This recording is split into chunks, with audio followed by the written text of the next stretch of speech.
You didn't salt it, though. You see, all you've achieved is you've made me want to do this. Just eat a That's lovely... absolutely fine.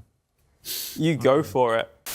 I would just like this House to join me in applauding Team Vegan for summoning up the strength and the energy to make it into this chamber tonight purely by sucking on a cashew nut. I commend you for that, at least. You talk about people living a long time. Oh, yes, they live over 100. Over 100 years they lived. Yes, where did they live? Oh, yes, sunny California, not Barry Baltic, Oxford. That's why they live so long. And the thing with these guys is they will not acknowledge truth. Look at people. Do we have any students of medicine in the room? Any doctors?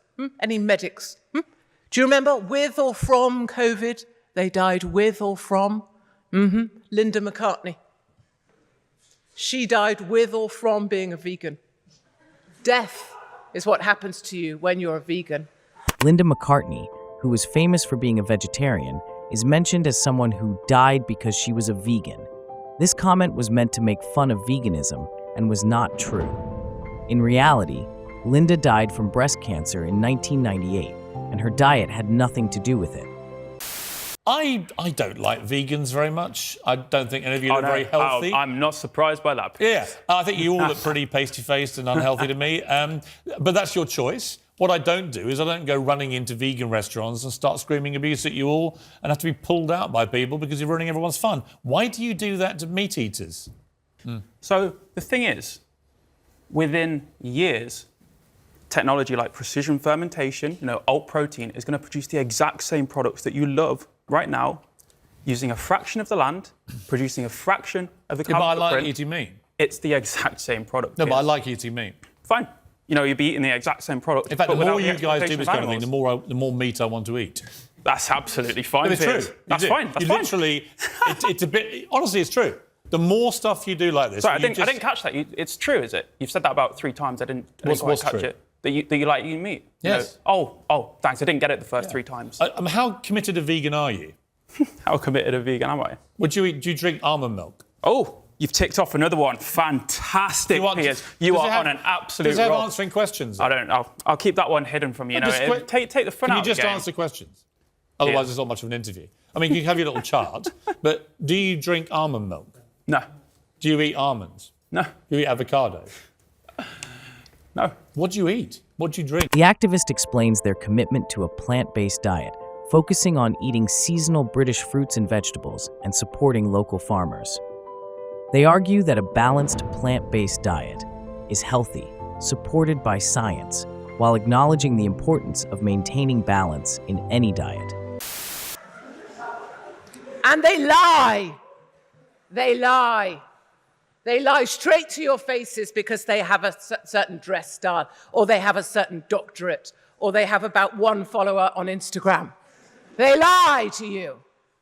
Nothing that they tell you is true. They even lie to themselves. The Bible says lying is one of the 7 deadly sins. The Bible says if you lie, it is because you hate yourself. And that is true of every single vegan I know. They hate themselves so much, they will only suck on quinoa for sustenance. And I tell you that they lie because, look, they will tell you that this festering thing is, in fact, a steak. That is a lie. Tonight, I was not even fed. I brought myself up here on a train all the way from Exeter.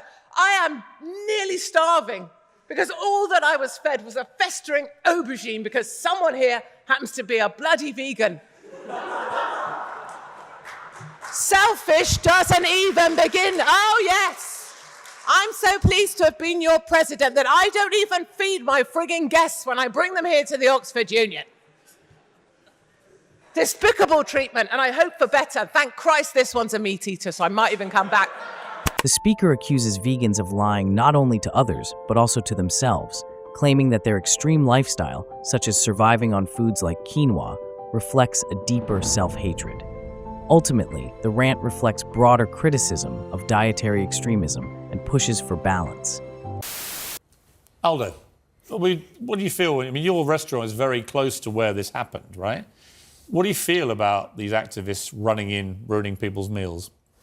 Listen, 25 years ago, I opened one of the first vegetarian restaurants in London, it's Soho. And if it was now, it's probably more successful. Then it didn't get very successful. But anyway, cut long story short, I don't have any problems. I've written a vegetarian book, not a vegan book. I don't have any problems with veganism and vegetarian people because I have restaurants. I'm a consultant for a number of restaurants, number of restaurant companies, and we have vegan and vegetarians on menus. So I don't understand when it gets out of hand that these people have to disrupt our business. Well, because they have no respect for meat eaters.